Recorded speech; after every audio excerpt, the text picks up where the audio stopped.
भ्रष्टाचार किया है तो छापेमारी क्यों ना हो। आपने आज पोस्टर बैनर लगा दिए लालू आवास के बाहर, लालू प्रसाद यादव की तस्वीर लगा दी, दूसरी तरफ लिख दिया झुकेंगे नहीं या लालू प्रसाद यादव झुकेगा नहीं। भाई भ्रष्टाचार किया है तो कार्रवाई होगी ना। शक्ति। संदीप, एक बात बिल्कुल तौर पर मैं इस बात को स्वीकारता हूं कि अगर कोई चीजें एफआईआर के तौर पर लॉन्च की जाती है तो कार्रवाइयां होती है, इन्वेस्टिगेशन होती है। मामला 2008 का है, 22 में आप कार्रवाई करने की बात कर रहे हैं। आज आपने जो तस्वीरें सामने लाई गई है एफआईआर में जिन जिन लोगों का नाम है, 17 में भी कार्रवाई होगी। सुकेश रंजन जी चीजों की चर्चा कर रहे थे, जमीन के बदले नौकरी की भी चर्चा उन्होंने की। पूरी बाकायत को जमीन और नौकरी से जोड़ करके मत देखें, ये पूरी सियासी मामला है। ये मामला है जनगणना की आग की लपटें जो भारतीय जनता पार्टी को कहीं न कहीं जलता हुआ भारत लग रहा है, उसको तपिश महसूस हो रही है। बोचहा की हार, A to Z का परसेप्शन, समावेशी नीतियां की स्वीकारता, विदेशों में तेजस्वी प्रसाद यादव जी के भारत के अगले 25 वर्षों का मॉडल क्या होगा उस पर चर्चा।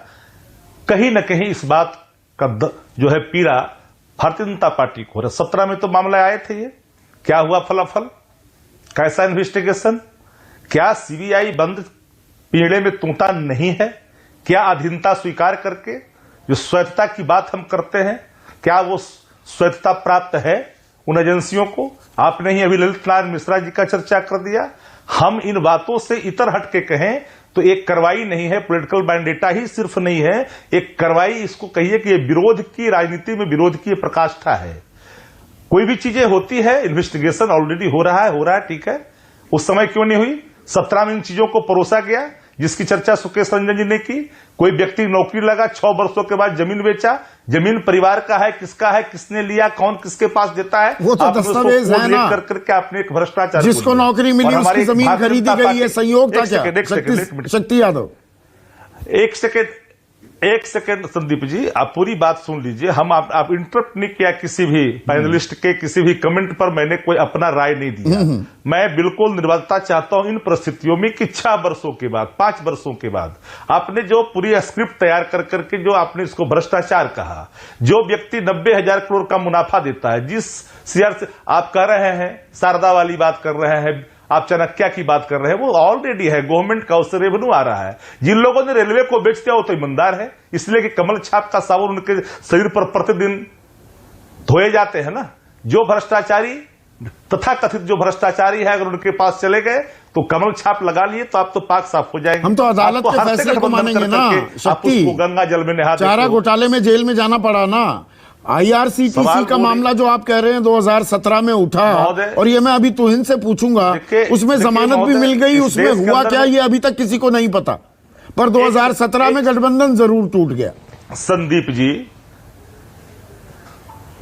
जी, हमने कहा, अभी हमारे साथी ने कहा हैबिचुअल, आदरणीय लालू प्रसाद जी के संदर्भ में भ्रष्टाचार का संरक्षण करता देश के प्रधानमंत्री और गृह मंत्री है कि नहीं, वो हैबिचुअल है कि नहीं, उन पर हैबिचुअल चार्ज लग सकता है कि नहीं? कैसे? नीरव मोदी चौकसी से लेकर बड़े बड़े लाखों हजार करोड़ डकारने वाले लोग, उन पर भ्रष्टाचार के संरक्षण का हैबिचुअल का आरोप लग सकता है कि नहीं लग सकता है? जो सवाल आप सामने खड़ा कर रहे हैं उनकी बात क्यों कर रहे हैं?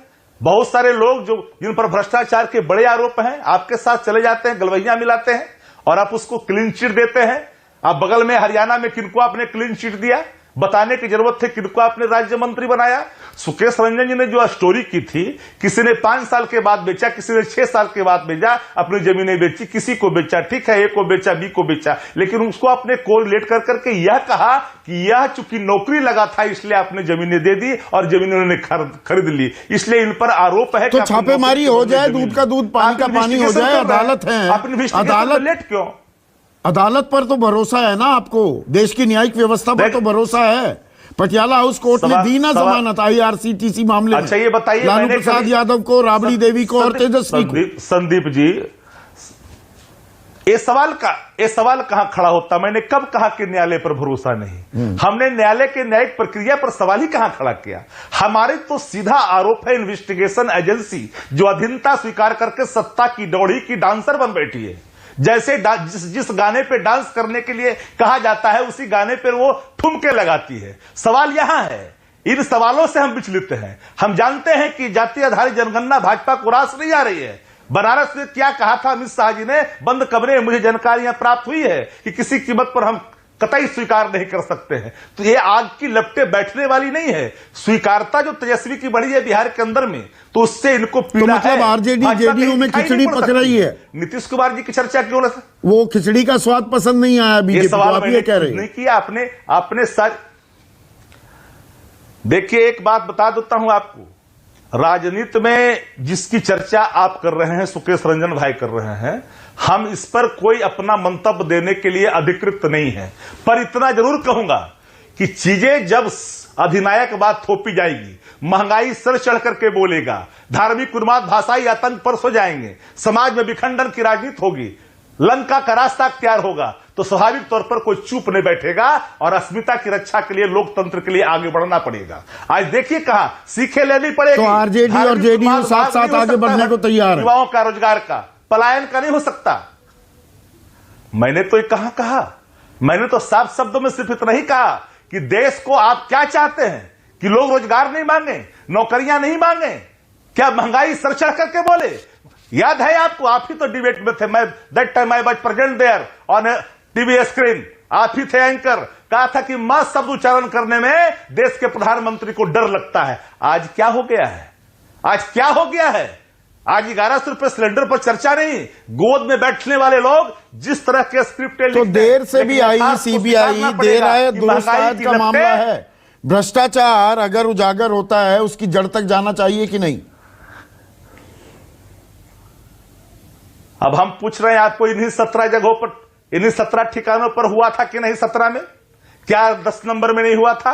दिल्ली में नहीं हुआ था? गोपालगंज में नहीं हुआ था कि नहीं हुआ था? उस समय ये नौकरियों के मामले आए थे कि नहीं? सुशील मोदी से लेकर के सारे लोग जो स्क्रिप्ट राइटर थे, उन्होंने ये बातें उजागर की थी कि नहीं? क्यों उसमें चुप थी सीबीआई? आज किस डर से आज इसका इस्तेमाल सीबीआई का हो रहा है? आज तो इसका जवाब